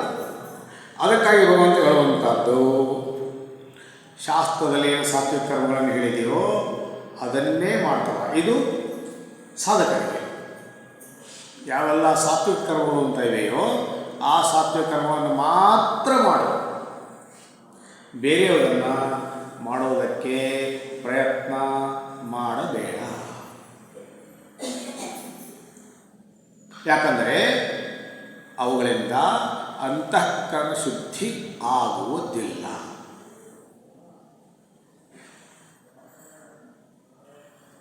ಹಾಗಾದರೆ ಸತ್ವ ಅಂದೇನು? ಚಿತ್ತಂ ವಿಶುದ್ಧಂ ವಸುದೇವ ಶಬ್ದಿತಂ. ಭಾಗವತದಲ್ಲಿ ಬರುವಂಥ ವಿಷಯ ಇದು. ಚಿತ್ತಂ ವಿಶುದ್ಧಂ ವಸುದೇವ ಶಬ್ದಿತಂ. ಯಾರು ಹೇಳ್ತಾರೆ ಇದನ್ನು? ಭಗವಂತ ಶಿವ ಹೇಳ್ತಾನೆ ಮಾತನ್ನು ದಕ್ಷ ಯಜ್ಞ ಪ್ರಸಂಗದಲ್ಲಿ. ಚಿತ್ತಂ ವಿಶುದ್ಧಂ ವಸುದೇವ ಶಬ್ದಿತಂ ಅಂದರೆ ವಿಶುದ್ಧವಾದ ಅಂತಃಕರಣ ಯಾರು ಅಂದರೆ ವಾಸುದೇವನೇ. ಅದೇನಾಯ್ತು ಅರ್ಥ ಅಲ್ಲಿಗೆ? ಸಾತ್ವಿಕ ಕರ್ಮ ಅಂದರೆ ಯಾರಿಗಾಯಿತು? ವಾಸುದೇವನಿಗೆ ಅಷ್ಟೇ, ಬೇರೆ ಏನಿಲ್ಲ. ಅದರಲ್ಲಿ ಬೇರೆ ಬೇರೆ ಶಬ್ದಗಳಲ್ಲಿ ಹೇಳ್ತಾರೆ ಅಷ್ಟೇ ಹೊರತು ಇರೋದು ಒಂದೇ.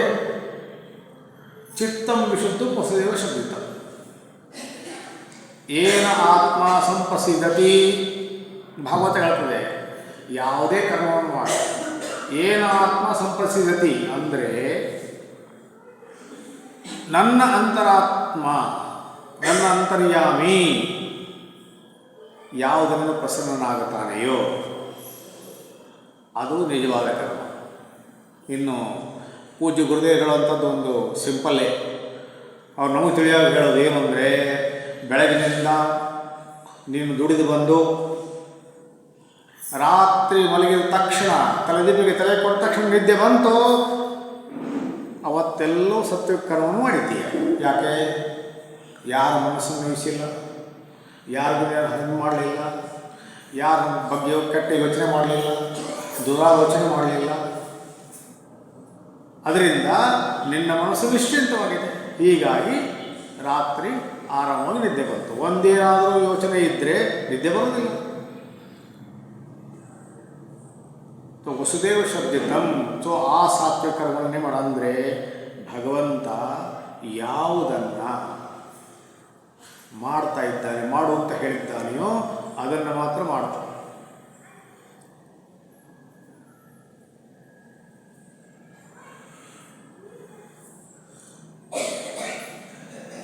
ಉಚ್ಚಿಷ್ಟವಂತ ಚಾಮೇಧ್ಯಂ 17ನೇದಲ್ಲಿ ಬರ್ತದೆ. ಉಚ್ಚಿಷ್ಟವಂತ ಚಾಮೇಧ್ಯಂ, ಅಮೇಧ್ಯ ಅಂತ ಶಬ್ದ ಬಂದಿದೆ 17ನೇದಲ್ಲಿ. ಅದರಲ್ಲಿ ಉಚ್ಛಿಷ್ಟ ಅಂತಂದರೆ ನಾವೆಲ್ಲ ತಿಳ್ಕೊಳ್ತೇವೆ ಎಂಜಲು ಅಂತ ಅಲ್ಲ. ಉತ್ಶಿಷ್ಟ, ಉತ್ ಅಂದರೆ ಪರಮಾತ್ಮ ಮೇಲೆ, ಅವನಿಗೆ ಅರ್ಪಣೆ ಮಾಡಿ ಉಳಿದದ್ದು ಉಚ್ಛಿಷ್ಟ. ಆಮೇಲೆ ಅಯಜ್ಞಾರ್ಹಂ. ಅಯಜ್ಞಾರ್ಹಂ ಅಂದರೆ ಭಗವಾನ್ ಭಾಷ್ಯಕಾರ ಹೇಳ್ತಾರೆ, ಯಾವುದನ್ನು ಪರಮಾತ್ಮನಿಗೆ ಸಮರ್ಪಣೆ ಮಾಡುವುದಕ್ಕೆ ಸಾಧ್ಯವಿಲ್ಲವೋ ಅದು ಅಯಜ್ಞಾರ್ಹಂ. ಯಾಕೆ? ಯಜ್ಞೋ ವೈ ವಿಷ್ಣು. ಪರಮಾತ್ಮ ಯಾವುದನ್ನು ಇಷ್ಟಪಡೋದಿಲ್ಲವೋ, ಯಾವುದನ್ನು ಅವನಿಗೆ ನಾನು ಅರ್ಪಣೆ ಮಾಡೋದಕ್ಕಾಗೋದಿಲ್ಲವೋ ಅದನ್ನು ಮಾಡಬೇಡ.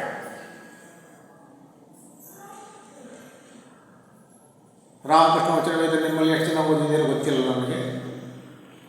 ಗಾಸ್ಪಲ್ ಆಫ್ ಶ್ರೀರಾಮಕೃಷ್ಣ ಕನ್ನಡದಲ್ಲೇ ಇದೆ ವಚನ ವೇದ ಅಂತ. ಅದರಲ್ಲಿ ನಿಜವಾಗಲೂ ಅದನ್ನು ನಾವೆಲ್ಲ ಓದಬೇಕು ಸಾಧಕರು.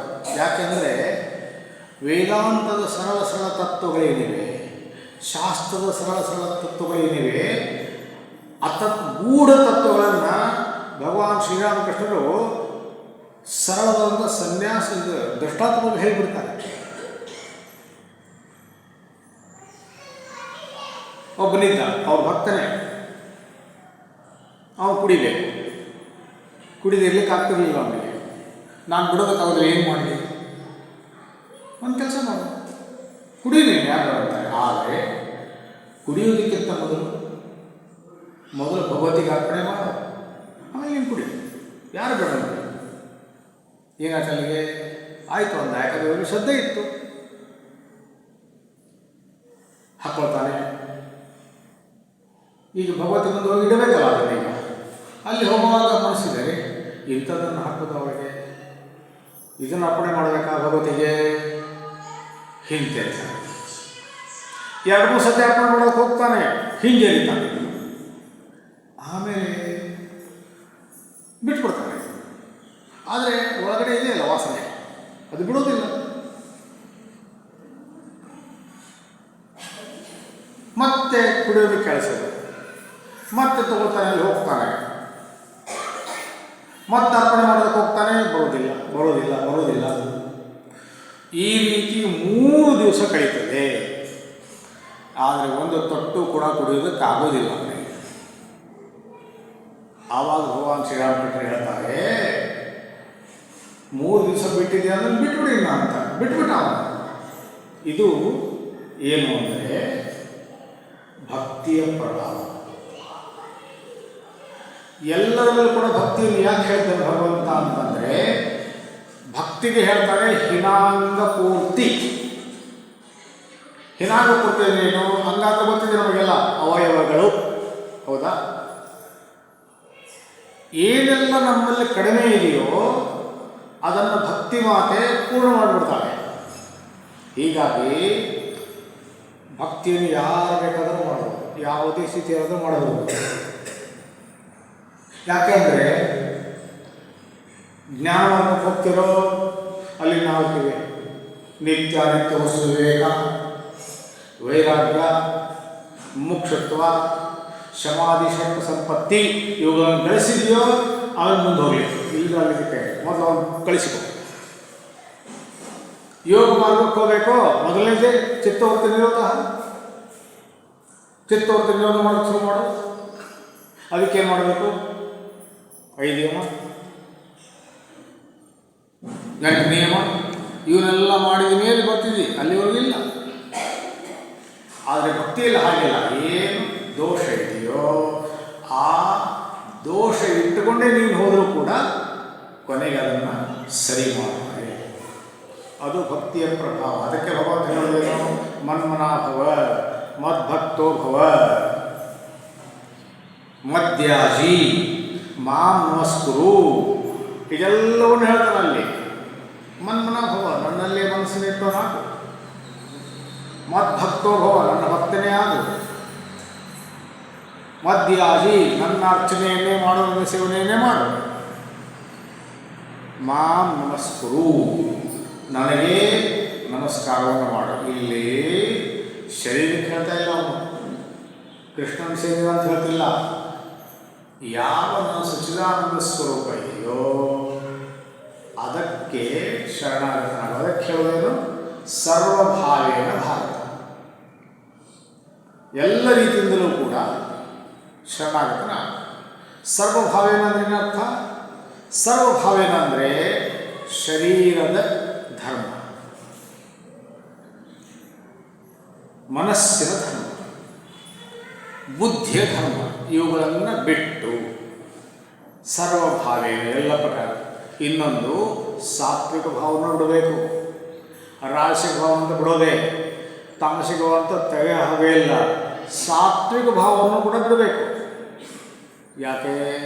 ಸತ್ವಂ ಸುಖೇ ಸಂಜಯತಿ, ಸತ್ವವು ಕೂಡ ಬಂಧಿಸ್ತದೆ, ಸುಮ್ಮನೆ ಬಿಡೋದಿಲ್ಲ ಅದು. ಯಾರು ದೃಷ್ಟಾಂತ ಇದಕ್ಕೆ? ಯುಧಿಷ್ಠಿರ. ಧರ್ಮರಾಜ ಯುಧಿಷ್ಠಿರ, ಧರ್ಮರಾಜ ಯುಧಿಷ್ಠಿರ ಸತ್ಯಭಾಷೆ, ಹೌದಾ? ಈಗೇನಾಯಿತು? ದ್ರೋಣಾಚಾರ್ಯ ಹೇಳಿದರು, ನನ್ನ ಮರಣದ ಉಪಾಯ ಒಂದೇ.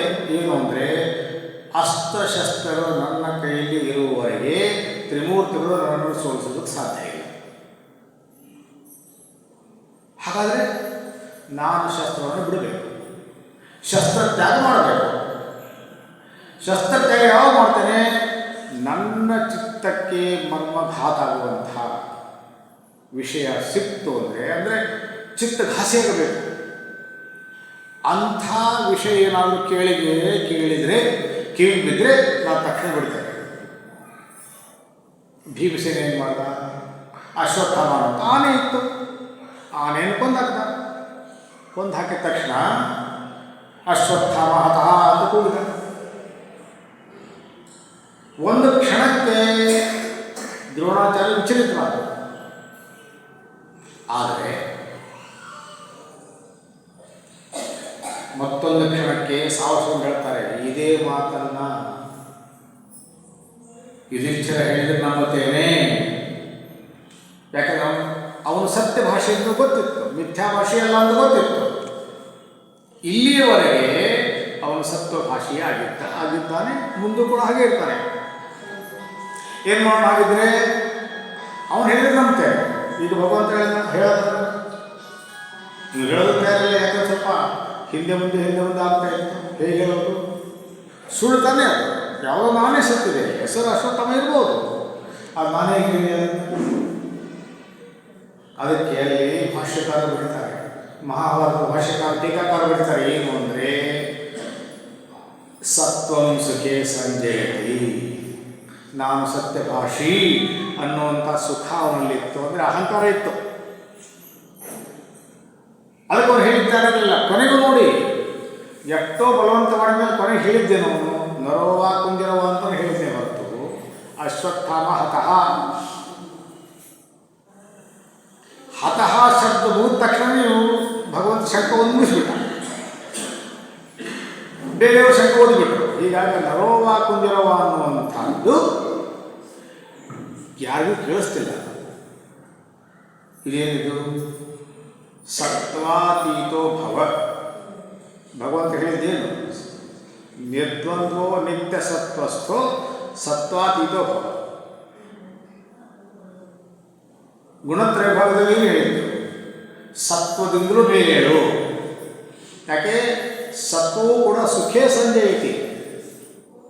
ನಾನು ಸಮಾಧಾನಿಯಾಗಿದ್ದೇನೆ, ನಾನು ಒಳ್ಳೆಯನಿದ್ದೇನೆ, ನಾನು ಸಂಭಾವಿತನಾಗಿದ್ದೇನೆ, ಅದೂ ಕೂಡ ಸಾತ್ವಿಕ ಅಹಂಕಾರ. ಅಹಂಕಾರ ಇಲ್ಲೋದ್ರೆ ಕೆಟ್ಟದ್ದೇ, ಅದು ಸಾತ್ವಿಕನೂ ರಾಜಸಿಕನು, ಭಗವಂತನೂ ಕಲಿತಾನೆ. ಇದೇ ಆಗಿತ್ತಾನೆ. ರಾಸಲೀಲೆಯಿಂದ ಏನಾಯಿತು? ರಾಸಲೀಲೆಯಲ್ಲಿ ಏನಾಯಿತು? ಗೋಪಿಯರು ಬರ್ತಾರೆ ರಾಸಲೀಲೆಗೆ ಅಂತ. ಮೊದಲು ಸತ್ಸಂಗಾಗಿದೆ, ಭಗವಂತ ಧರ್ಮೋಪದೇಶ ಮಾಡಿದ, ಆಮೇಲೆ ಶುರು ಮಾಡಿದ. ಆವಾಗ ಬಂತು ಸೌಭಾಗ್ಯವದ. ಸೌಭಾಗ್ಯವದ ಬಂತವರಿಗೆ. ಏನು ಅಂದರೆ, ಈ ಗೋಕುಲದಲ್ಲಿರುವಂಥ ಎಲ್ಲ ಸ್ತ್ರೀಯರಿಗಿಂತ ಹೆಚ್ಚಿನವರು ನಾವು. ನಮ್ಮಷ್ಟು ಭಾಗ್ಯಶಾಲಿಗಳು ಯಾರೂ ಇಲ್ಲ. ಯಾಕೆ? ಅವರಿಗೆ ಬಿಟ್ಟು ನಮ್ಮ ಹತ್ರ ಬಂದಿದ್ದಾನೆ ಭಗವಂತ, ನಮ್ಮ ಜೊತೆಗೆ ನರ್ತನ ಮಾಡ್ತಾ ಇದ್ದಾನೆ ಅನ್ನುವಂಥ ಸೌಭಾಗ್ಯವದ ಬಂತು. ಸುಖದೇವಿ ಹೇಳ್ತಾರಲ್ಲಿ, ಸೌಭಾಗ್ಯವದನ್ನು ಪ್ರಶಮಾಯ, ಅದನ್ನು ಕಳೆಯುವುದಕ್ಕೆ, ಪ್ರಸಾದಾಯ ಒಮ್ಮೆ ತೋರು ಹೊರಕೋದಕ್ಕೆ ಅಂತರ್ಧನ. ಈಗ ಅವ್ರಿಗೆ ಗೊತ್ತಾಯ್ತು, ಓಹೋ ನಾವು ತಪ್ಪು ಮಾಡಿದೆವು ಅಂತ ಹುಡುಕ್ತಾರೆ. ಹೋಗ್ತಾ ಹೋಗ್ತಾ ಏನಾಗ್ತದೆ ಅಂತಂದರೆ, 2 ಹೆಜ್ಜೆಗಳನ್ನು ನೋಡ್ತಾರೆ, 4 ಹೆಜ್ಜೆಗಳು ಕಾಣ್ತಾರೆ. ಓಹೋ, ಯಾರೋ ಒಬ್ಬರು ಗೋಪಿಯನ್ನು ಕರ್ಕೊಂಡು ಹೋಗಿದ್ದಾನೆ ಭಗವಂತ, ನಮಗಿಂತ ಅವರು ಹೆಚ್ಚಿಗೆ ತಪಸ್ಸು ಮಾಡಿರ್ಬೋದು, ಆರಾಧನೆ ಮಾಡಿರ್ಬೋದು. ಆಮೇಲೆ ಏನಾಯಿತು, ಅದು ಮುಗಿದ ಮೇಲೆ ಓಹೋ ಆಗಿಲ್ಲ. ಮುಂದೆ ಸ್ವಲ್ಪ ಹೊತ್ತು ದೂರ ಹೋದ ಮೇಲೆ ನೋಡ್ತಾರೆ, ಅಲ್ಲಿ ಅವಳು ಆಡ್ತಾ ಇದ್ದಾಳೆ. ಏನಾಯ್ತು ನಿನಗೆ ಅಂತಂದರೆ, ಏನಿಲ್ಲ, ನನ್ನ ಹೊರಟಿದ್ದ, ನನಗನ್ನಿಸ್ತು ನಿಮ್ಮೆಲ್ಲರಿಗಿಂತ ನಾನು ಹೆಚ್ಚಿನವಳು ಅಂತ ನನಗೆ ಬಂತು ಅಭಿಮಾನ. ನಾನು ಹೇಳಿದೆ ಹೆಗಲ ಮೇಲೆ ಕೂಡ್ಸೋದು ಹೋಗಿ ನನಗೆ ಅಂತ. ಆಯಿತು ಅಂದ. ನಾನು ಅಂತರ್ಧನ ಆಗಿದ್ದೆ, ನಾನು ಕೆಳಗಡೆ ದಪ್ಪದ ಬಿದ್ದೆ. ಇದೇನಿದು? ಸೌಭಾಗ್ಯವದ. ನಮ್ಮಂಥ ಸೌಭಾಗ್ಯಶಾಲಿಗಳು ಯಾರು ಇಲ್ಲ ಅನ್ನುವಂಥದ್ದು ಕೂಡ ಸಾತ್ವಿಕವೇ, ಆದರೆ ಅದು ಕೂಡ ಅಹಂಕಾರವೇ. ಅರ್ಜುನ ಅದನ್ನು ಬಿಡಬೇಕು. ಅದಕ್ಕೆ ಸಾತ್ವಿಕ ಭಾವ, ಸಾತ್ವಿಕ ಅಹಂಕಾರ, ರಾಜಸಿಕ ಅಹಂಕಾರ, ತಾಮಸಿಕ ಅಹಂಕಾರ, ಈ ಮೂರನ್ನೂ ತೊರೆದು ಶರಣಾಗತನಾಗು. ಆವಾಗ ನಿನ್ನ ನಾನೇನು ಮಾಡ್ತೇನೆ, ಆವಾಗ ಸರ್ವ ಪಾಪೇಭ್ಯ ಮೋಕ್ಷಯಿಷ್ಯಾಮಿ, ಎಲ್ಲ ಪಾಪಗಳಿಂದ ನಿನ್ನ ಮುಕ್ತಿ ಮಾಡಿ ಬಿಡುಗಡೆ ಮಾಡ್ತೇನೆ. ಅದಕ್ಕೆ ಬೇಕಾಗಿದ್ದೇನು? ಶರಣಾಗತಿ, ಬೇರೆ ಏನಿಲ್ಲ. ಎಲ್ಲ ಶಾಸ್ತ್ರಗಳ ಕೊನೆಗೆ ಬರೋದಲ್ಲಿಗೆ, ಬೇರೆ ಏನಿಲ್ಲ. ಯಾವುದೇ ಮಾರ್ಗದಿಂದ ಬಂದರೂ ಕೂಡ ಕೊನೆಯಲ್ಲಿ ಹೋಗಬೇಕಾದ ಶರಣಾಗತಿಯೇ. ಈಗ 2 ಮಾರ್ಗ ಇವೆ, ಮುಖ್ಯವಾಗಿ ಜ್ಞಾನ ಮಾರ್ಗ ಮತ್ತು ಭಕ್ತಿ ಮಾರ್ಗ. ಜ್ಞಾನ ಮಾರ್ಗದಲ್ಲಿ ಏನಾಗ್ತದೆ ಅಂತಂದರೆ, ಅಹಂಕಾರದ ವಿಸ್ತಾರ. ಇದು ನಾನು, ಇದು ನಾನು, ಇದು ನಾನು, ಇದು ನಾನೇ, ಇದು ನಾನೇ, ಇದು ನಾನೇ ಅಂತ ಹೋದಾಗ ಆ ಅಹಂಕಾರ ಅನ್ನುವಂಥದ್ದು ಶಾಸ್ತ್ರಗಳು ಹೇಳ್ತವೆ, ಒಂದು ರೀತಿ ಬಲೂನ್ ಉಬ್ಬಿದಾಗ ಉಬ್ಬಿ ಕೊನೆಗೆ ಏನಾಗ್ತದೆ, ಆ ಬಲೂನ್ ಒಂದು ಲಿಮಿಟ್ ಇದೆ, ಅವರಿಗೆ ಫಟ್ ಅಂತ ಹೊಡೆದು ಹೋಗ್ತದೆ. ಆ ರೀತಿ ಅಹಂಕಾರ ಅನ್ನುವಂಥದ್ದು ಫಟ್ ಅಂತ ಹೊಡೆದು ಹೋಗ್ತದೆ. ಆವಾಗ ಪೂಜ್ಯ ಗುರುದೇವರು ಹೇಳ್ತಾರೆ, the small I merges into the big I. ಸಣ್ಣ ಅಹಂಕಾರ, ಸಣ್ಣ ನಾನು ಅನ್ನುವಂಥದ್ದು ದೊಡ್ಡ ಇದರಲ್ಲಿ ವಿಲೀನವಾಗಿ ಹೋಗ್ತದೆ. ಇನ್ನು ಭಕ್ತಿ ಭಾಷೆಯಲ್ಲಿ ಹೇಗಿದೆ, ತುಹು ತುಹು ತುಹು, ನೀನು ನೀನು ನೀನು, ಎಲ್ಲವೂ ನಿನ್ನದೇ, ಎಲ್ಲವೂ ನಿನ್ನದೇ, ಎಲ್ಲವೂ ನಿನ್ನದೇ, ಎಲ್ಲವೂ ನೀನೇ ಅಂತ ಹೋದಾಗ ಸಮರ್ಪಣೆ ತಾನೇ ತಾನಾಗಿ ಆಗ್ತದೆ. ಆವಾಗ ಅವನ ಅಸ್ತಿತ್ವ ಉಳಿಯೋದೇ ಇಲ್ಲ. ಕಬೀರದಾಸ ಹೇಳ್ತಾರೆ, ಮೊದಲು ನಾನು ನಾನು ನಾನು ಅಂತ ಹೋಗ್ತಾಯಿದ್ದೆ, ರಾಮ ಇರಲಿಲ್ಲ. ಈಗ ರಾಮ ಇದ್ದಾನೆ, ನಾನಿಲ್ಲ. ಯಾಕೆ? ಅಹಂ ಅನ್ನುವಂಥದ್ದು ರಾಮನಲ್ಲಿ ವಿಲೀನವಾಗಿ ಹೋಗಿದೆ.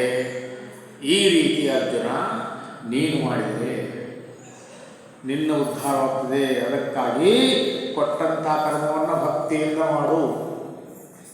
ನಾನೇ ನಿನ್ನನ್ನು ನಿಯುಕ್ತ ಮಾಡಿದ್ದೇನೆ ಈ ಕರ್ಮಕ್ಕಾಗಿ, ನಿಮಿತ್ತ ಮಾತ್ರ ಭವ. ಇದು ಭಗವತ್ ಸಂದೇಶ. ಮೂರರಲ್ಲೂ ಕೂಡ ಯಾರಿಗೆ ಯಾವುದು ರುಚಿಕರವೋ ಯೋಗ ಮಾರ್ಗವೋ ಅದನ್ನು ಅಪ್ಲೈ ಮಾಡಬೇಕು. ಯಾರಿಗೆ ಧ್ಯಾನ ಇಷ್ಟವೋ ಅವರು ಅದನ್ನು ಮಾಡಬಹುದು. ಯಾರಿಗೆ ವಿಚಾರ ಇಷ್ಟವೋ ಅವರು ಅದನ್ನು ಮಾಡಬಹುದು. ಸಾಂಖ್ಯ ಯಾರಿಗೆ ಇಷ್ಟವೋ ಅದನ್ನು ಮಾಡಬಹುದು.